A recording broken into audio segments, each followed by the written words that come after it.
арнайы ою-өрнектердің қызықты әлеміне барып, өзіміз сол тапсырмалармен танысқалы отырмыз.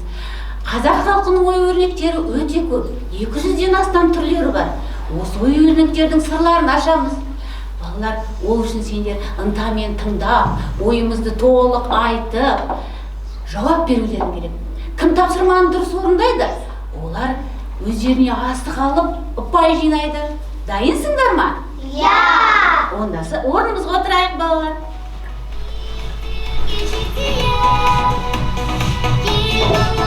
Балалар, электрондық хат келді. Не бар екен? Қарап көрейікші. Киіз басу жұмыстары алдымен арнайы жүн дайындаудан басталады. Әдетте қойды қырқып күзем жүнін алған. Жүнді бірнеше рет әртүрлі тәсілден өткізген. Алдымен қоқымынан тазарту үшін жүнді сабаған. Содан соң сілкі қосылған жылы суда жуған. Бұл тәсіл жүн тазарғанша бірнеше рет қайталанып отырған. Артынан жүнді таза жылы сумен шайқап, бұрамай, ақырын сығып алғанда шиеден тоқылған төсеніштердің бетіне жұқалап жайып, күн сәулесі астына кептіруге қойған. Кепкен жүнді тері толақ үстіне салып, тобылғы салбаумен бабымен сабаған. Сонда жүн үлпілдеп көтеріліп тазара түсетін. Киіз басу жұмысына жүннің табиғи түсінде боялған түстерді де пайдаланған. Шеберлер түстерді ою-өрнек салуға қолдана отырып, кереғар түстерді де, ұқсас түстердің де түр түсінің көркемдік үйлесімін таба білген. Боялып болған жүнді суға шайқап жуып, сорғытып кептірген. Табиғи бояуды бұрындары өсімдіктердің жапырақтарынан, қабықтарынан алған.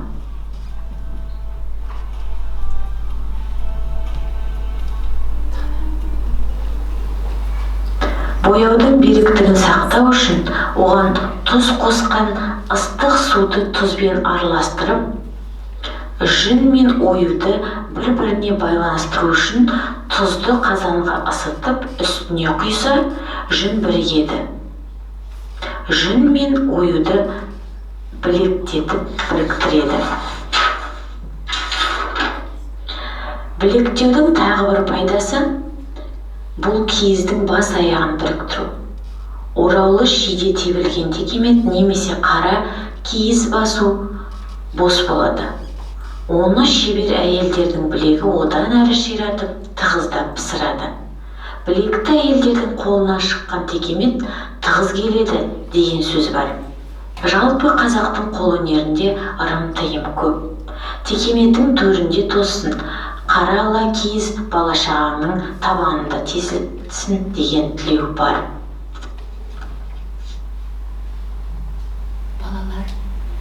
Балалар, көгілдір экраннан не көрдік? Текемет. Олай болса қарайық. Текемет деген жауаптарың дұрыс болса, көрейік. Дұрыс па екен? Иә. Иә, дұрыс айтасыңдар. Ал осы текемет қалай жасалады? Соны өз сөздерімен айтуға. Айтып көрейікші, кәне. Кім шығамын дейді? Келе ғой алдияр. Тезірек болайымыз кәне. Тамаша. Қой үй жануары. Дұрыс айтасың, келіп асығыңды ала ғой. Келесі. Тағы кім шығамын дейді. Келеміз балалар. Бәріміз кәне. Бәріміз қатысып отырайық. Күзде, көктемде қойдың жүнін қырқады. Тамаша, жауабың дұрыс. Тағы да кім шығады? Мариям, келе ғой. Кел.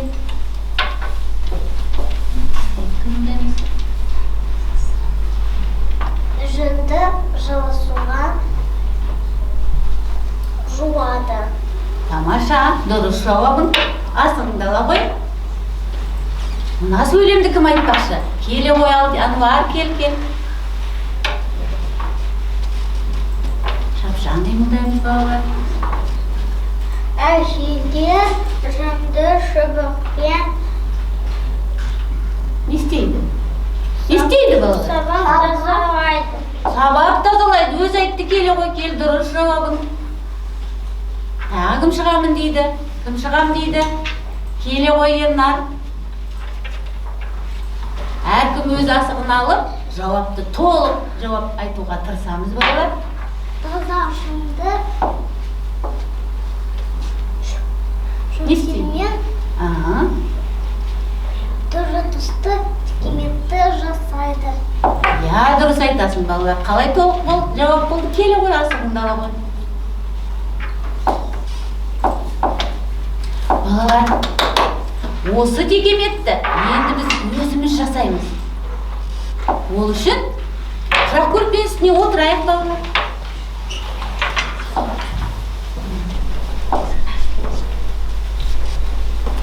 Балалар, мынау алдымыздағы ақ мата.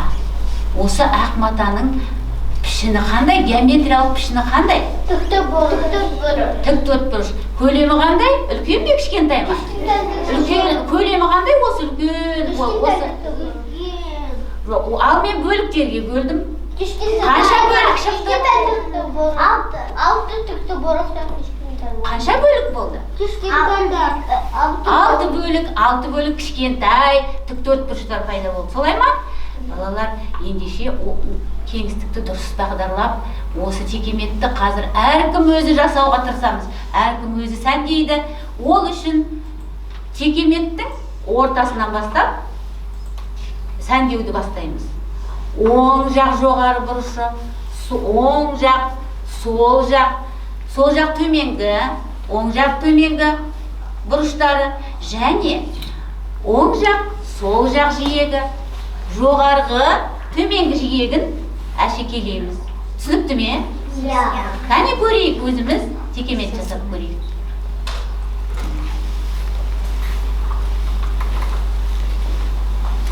Қандай керемет, әсем оюларды әдемілеп қоюға тырысайық балалар.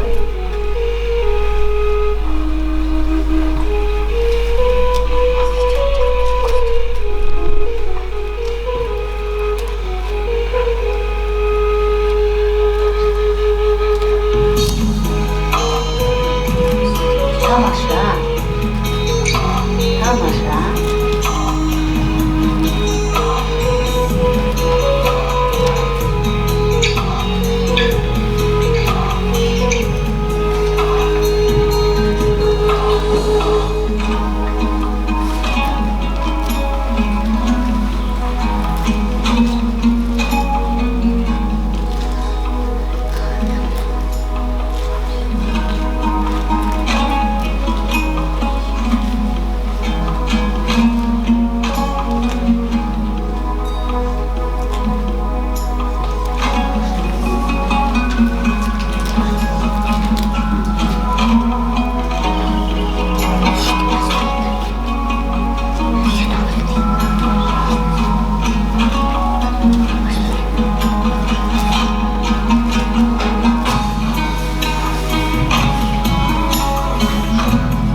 Текемет жасадық. Қандай әдемі, керемет әдемі, оюларыңыз сәнді көрініп тұр балалар.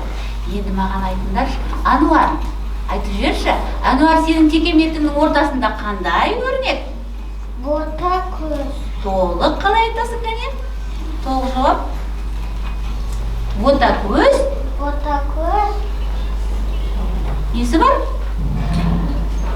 Оюы, я? Бота көз оюының оң жағында қандай ою? Ануар, қандай ою андағы? Қандай ою балалар? Сынық мүйіз, дұрыс айтасыңдар. Және түйе өрнек. Дұрыс айтасың. Ануар, сенің өрнегің қандай ортадағы? Алдияр, ал сенің өрнегің қандай ортада? Түйе табан. Дұрыс айтасың. Түйе табан ою өрнегінің жан жақтарында қандай ою айтып жүрші? Қызғалдақ. Қызғалдақ, дұрыс айтасың. Қызғалдақтың оң жағында қандай ою? Қасқыр. Тамаша.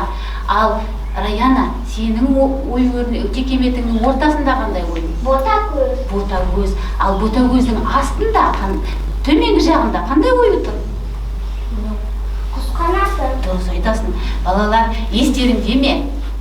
Біз осы ою өрнектерді өткен кезде ою өрнектердің сырлары туралы сипаттаулар жаттаған болатынбыз. Кімнің есінде? Кім айтқысы келеді? Ал Раян айтып жүре ғой. Түйе табан түйенің басқан үзік ойнайтын табанына қыз екі жарты сопаша дөңгеленіп кететін ою өрнек. Бұл өрнек ұзақ сапарға жолшы жүретін адамға қайсарлық тілеп, арман тілегіне қол жеткізіп береді. Өрнек, тамаша айтып бердің. Тағы кім айтам дейді? Мариям айта қойшы. Әр өрнектің астарында мағына болады. Қошқар мүйіз оюын алып қарайтын болсақ, ол байлықпен мұрыштықтың ғана белгісі емес. Одан 5-6 кескінді көреміз. Және қошқар мүйіздің қосағанымен онда пирамида, ұлытауға шығу, ұлытаудан түсу, өмір ағашы бар. Тамаша, дұрыс айта білдіңдер. Балалар, енді мен сендерге жұмбақ жасағым келіп тұр. Кезікті бір жануар, үстіндегі тауы бар. Мойны ұзын, ал көз үлкен. Бұл не? Өзің тауы бар. Кім айтады? Алдияр айтып жүре ғой. Түйе үй жануарына ұқсайтын осы жерде ой өрнек бар ма? Тамаша. Түйе өркеш, бота көз. Қандай? Бота көз. Түйе табан, түйе өркеш. Дұрыс айтасыңдар. Тамаша. Ал балалар, мен мынадай жұмбақ айтқым келіп тұр сендерге. Секектеп тұрмайды, сөйледен құртырлайды. Ол не? Ол кім айтады? Айта ғой. Қарлығаш. Сауысқан. Дұрыс айтасың, сауысқан. Ол неге жатады? Ол не істейді? Құртырлайды. Қалай келеді? Ұшып келеді. Оған ұқсайтын ойы бар ма? Құс қанат ойы екен, дұрыс айтасың. Қаз мойын, кеудесін көтеріп, қайқаңдап жүретін ол қандай? Құс. Қаз. Ал балалар, қазға ұқсайтын ойы бар ма осы жерде? Дұрыс айтасыңдар. Тамаша. Балалар, сендер керемет айта білдіңдер, сәйкестендіріп айта білдіңдер. Енді осы ою өрнектерді қимыл қозғалыспен көрсете аламыз ба? Қошқар мүйіз оюы, әшекейді сәні ол, бота көз оюы, түйенің көзі секілді, түйе табандағы бар, шобат сосын қандыра, қаз мойынын қазақтың, иеледі майысып, қызғалдақ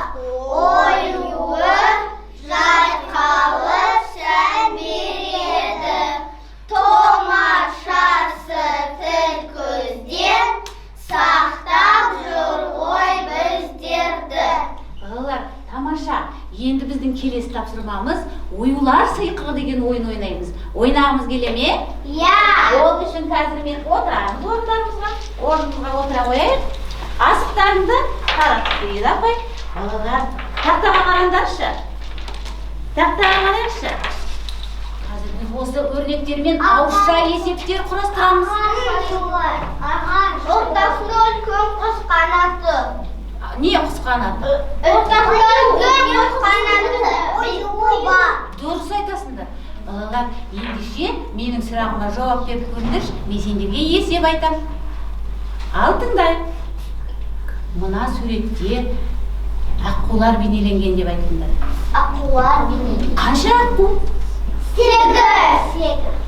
Қол көтеріп, кім айтады? Қанша аққу екен? Айта ғой? 8. Барлығы? Барлығы 8. 8 аққу, дұрыс айтасыңдар. Балалар, тағы бір есеп айтамын. Оң жақтағы 2 аққу айдың көлді аңсап ұшып кетті. Қанша аққу қалды? Айта ғой, атылар.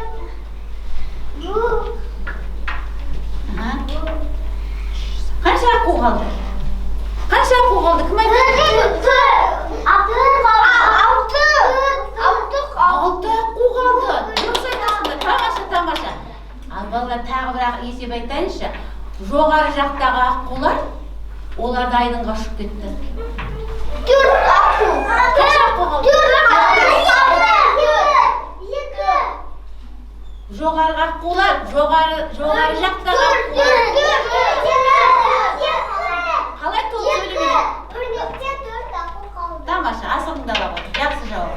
Өрнекте 4. Ануар ала қой асығыңды. Келесі Ернар ала қой асығыңды. Балалар, осындай өрнек керемет, ғажайып өрнектермен өздерің бір-біріңе есеп құрастырып көріңдерші. Кім келем дейді? Кел. Мариям, кел. Ал Мариямның есебін мұқият тыңдайық. Кім есеп шығарады, өз асығын алып, ұпай жинайды. Айта ғой. Бұл суретте қошқар мүйіз оюы ортасында құс қанатты оюы бар. 4 түлкі орманға кетті. Қанша түлкі қалды? Қанша түлкі қалды балалар? Кім айтады? 4 түлкі қалды. Ануар шыдамай кетті ме? 4 түлкі дұрыс па, Мариям? Тамаша, келе ғой асығыңдан. Тағы келесі есебіңді айта ғой. Келесі есепті айтып жүрші, тағы бір есеп айтшы. Оң жағында 4 түлкі, сол жағында 4 түлкі. Барлығы қанша түлкі? Барлығы 8 түлкі. Дұрыс айтасың. Тағы бір есеп ойлашы, қызықты есеп айтасың. 8 түлкі болу еді, бұларға тағы да 2 түлкі. Бәріңе асып берем. Отыра ғой, тамаша. Келесі, мына есепті шығаруға кім шығады екен? Келесі, кім келеді? Кім келеді? Ал келеміз. Осы есепті тамаша шығарайық, кәне. Балалар, көріңіз. Мұқият тыңдаймыз, балалар. Көрінішінде ма? Бұрыштарында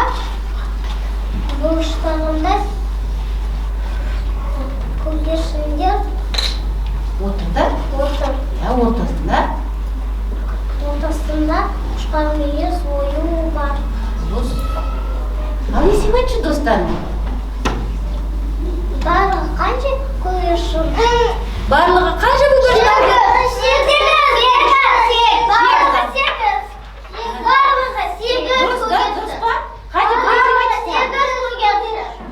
Дұрыс, кел. Барлығы 8 көгершін. Ал бір есебіңді айтшы, қызықты екен есебі. Жоғары жағында 4 көгершін аспанға қалықтап ұшып кетті. Балалар, қанша көгершін?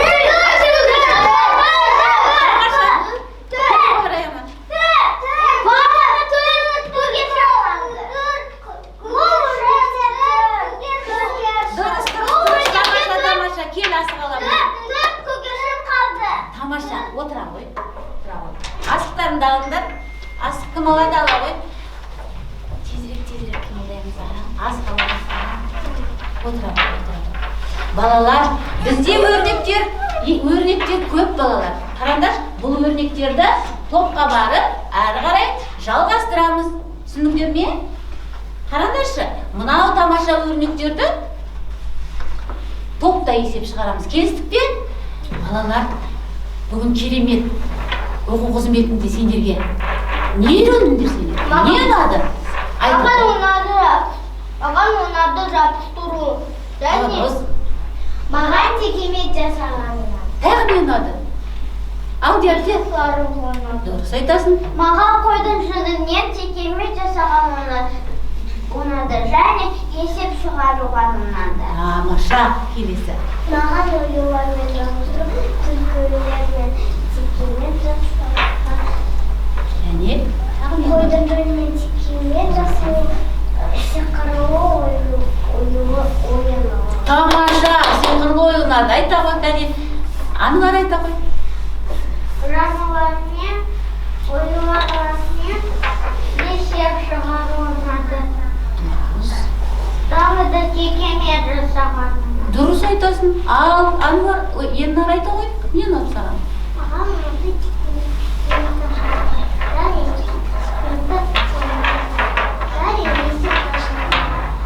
Дұрыс айтасыңдар. Балалар, бүгін сендер маған бәрін тамаша есептер шығарғандарың ұнады, тәртіптерің ұнады, өздеріңе асық жинап, бір-біріңе ауызша есептер, мынау керемет, ғажайып ой-өрнектермен есептер құрастырғандарың ұнады. Және керемет, әсем, әдемі, үлкен, текемет жасағандарың ұнады. Мына сиқырлы ой-өрнектермен осының ішін танып, одан бір-біріңе есептер құрастырғаның ұнады. Барлығы тамаша. Ал кәнекей, асықтарыңыз санайықшы. Кімде көп асық? Кімде көп асық?